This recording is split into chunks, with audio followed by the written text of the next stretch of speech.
بسم الله الرحمن الرحیم शुरू अल्लाह का नाम लेकर जो बड़ा मेहरबान निहायत रहम वाला है।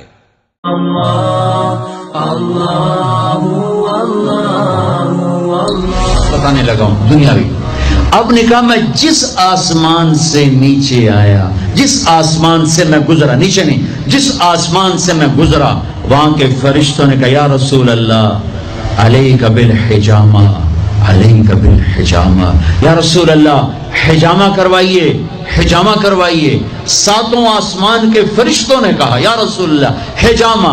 हिजामा क्या होता है? कपिंग, जिसको आजकल कपिंग थोड़ा थोड़ा हमारे मुल्क में भी इसका रवाज हो गया है।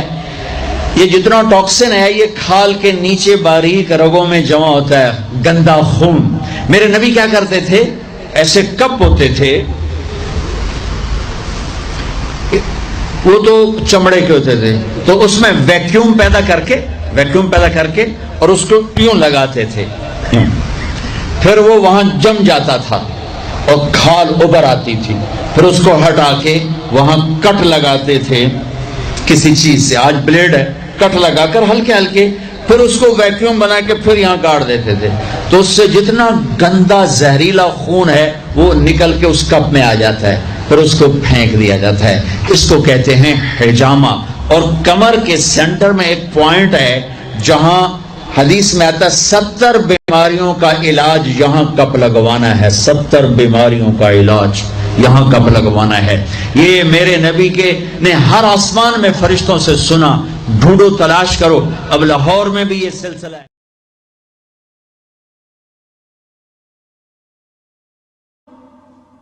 الحجامة،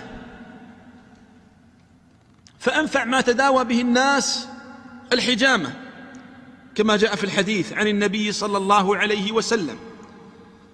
وأخبر النبي صلى الله عليه وسلم ما مررت بليلة أسري بي بملأ، ما مررت ليلة أسري بي بملأ من الملائكة إلا وقالوا لي يا محمد مر أمتك بالحجامة، أو أوصي أمتك بالحجامة، أو كما قال النبي صلى الله عليه وسلم. فهذا يدلك على أن شأن الحجامة شأنها عظيم. النبي صلى الله عليه وسلم يعرج به إلى السماوات العلا وتأتيه الملائكة ويقول له يا محمد مر أمتك بالحجامة.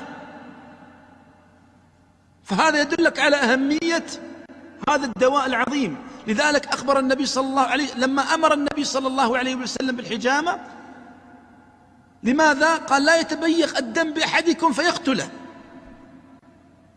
ماذا يتبيق؟ يتجمع ويتجلط ربما، فتصبح فينشأ ما يسمى بالأمراض العصرية من الضغط وغير ذلك، فجأة تجد هذا الإنسان يموت بجلطة أو غير ذلك.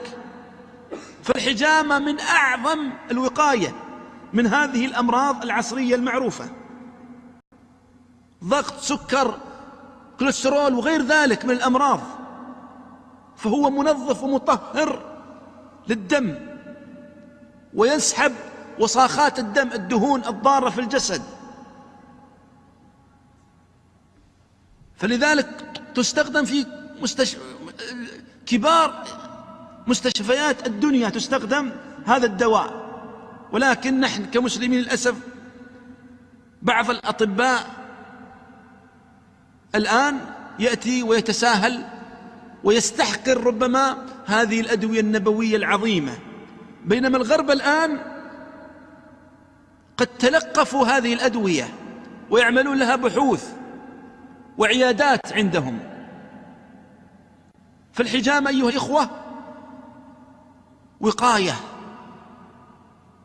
وقاية من هذه الأمراض، وسلامة، ودواء. أعرف ممن كان عنده أصيب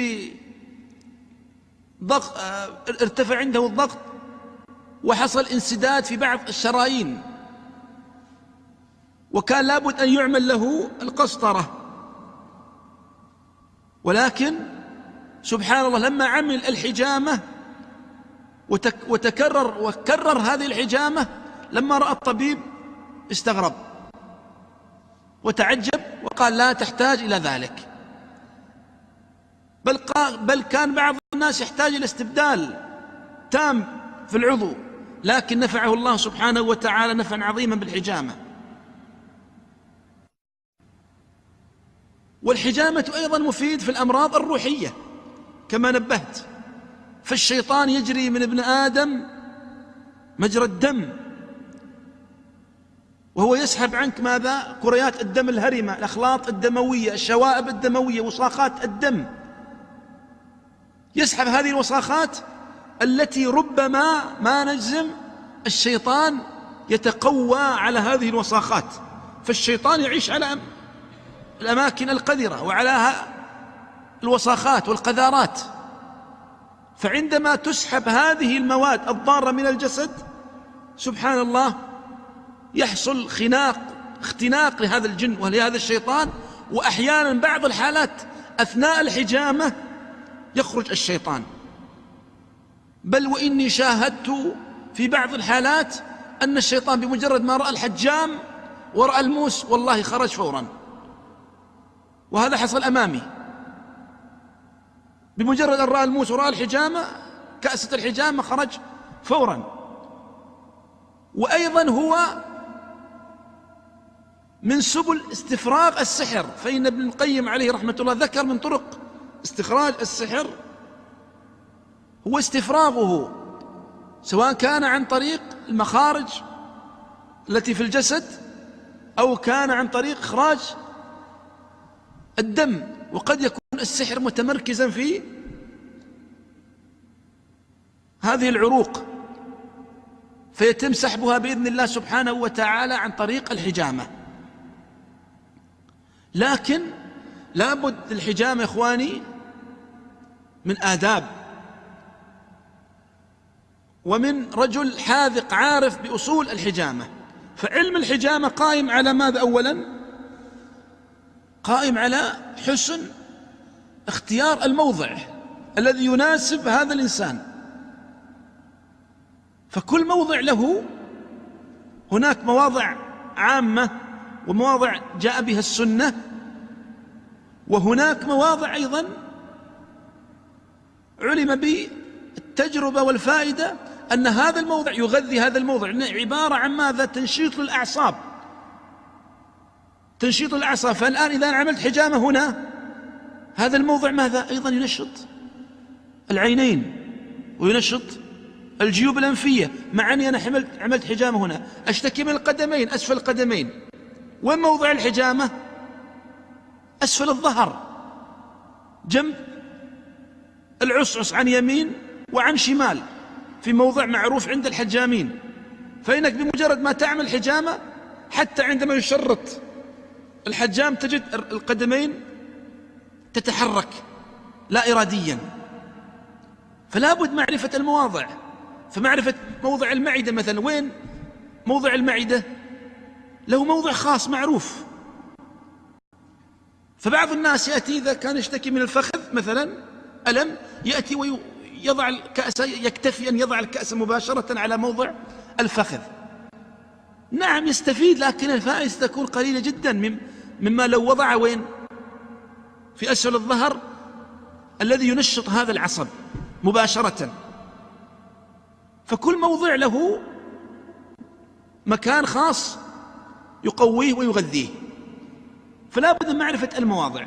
أيضا بعض المواضع لا بد يكون فيها حذر، ما يأتي الإنسان. لذلك ما يجوز الإنسان يتصدر هذا الأمر وهو لم يدرس هذا الباب ولم يتعلم عند أهل الخبرة. فبعض المواضع مثلا عندك الفقرات القطنية هذه المتحركة، فإذا وضع عليها كأسة الحجامة وسحب بقوة ماذا يحصل؟ قد يعمل لك ديسك، قد يعمل انزلاق في الفقرة. فلذلك ما تضع مباشرة، تضع عن يمين وعن شمال، وإذا وضعته احتجت واضطررت تسحب سحبة خفيفة جدا. أيضا هنا نقرة القفا، إذا وضع وسحب بقوة قد تتشنج وتسقط هكذا. إذا سحب بقوة ما ضبط سحبة الكأسة. فهذا علم يحتاج ماذا يا إخواني؟ إلى تعلم وإلى خبرة. فكثير من الإخوة للأسف أصبحت الحجامة مهنة من لا مهنة له، فكل كأس يسحب طبعا 100 درهم أو 200 درهم أو 50، خلاص أصبح الموضوع تجاري ولا ينظر إلى صحة المريض وإلى جسد المريض. أيضا لابد من مراعاة مسألة الأمور الطبية. إذا عندك تشتكي مثلا عندك دم نازل عندك، فلا بد يخفف عنك الدم. الضغط نازل، لابد ما يضع الكأس في بعض المواضع. عندك مشكلة في الضغط، هبوط في الضغط، فإذا وضع مثلا الضغط التنازل عندك ووضعه في الفقرات القطنية عن يمين وعن شمال ووضعه فوق، ينزل لك الضغط زيادة. فلا بد إخواني من دراسة هذا العلم. ثانيا التشريط لابد. ماذا قال النبي صلى الله عليه وسلم في الحجام؟ ماذا قال؟ شرطة محجم، شرطة فقط، ما قال طعنة محجم كما يفعله بعض الإخوة، يأتي ويقطع هكذا ويقطع بمسافة كبيرة، وربما تبقى هذه العلامة سنين طويلة معك في حياتك. فهذا يخالف السنة النبوية، الحجام النبوية، وقد أحيانا يعمل له نزيف. فإذا شرط بقوة وطعن بقوة وقطع هذا الجسد، ماذا يحصل؟ يحصل حالك كحال من تبرع بالدم، فيسحب الدم النقي النظيف غالبا. لكن سبحان الله إذا كان الشرطة محجم يسحب ماذا؟ هو دم الحجام المراد إخراجه، هو صاخات الدم. وأيضا له أيام معينة في الشهر يفضل أن تحجم في هذه الأيام، 17 و19 و21. ولا بأس أيضا كما قلت أن يكرر الحجامة في الحجامة الموضعية أو الحجامة العامة بين فترة والأخرى، ويستمر على هذه الحجامة.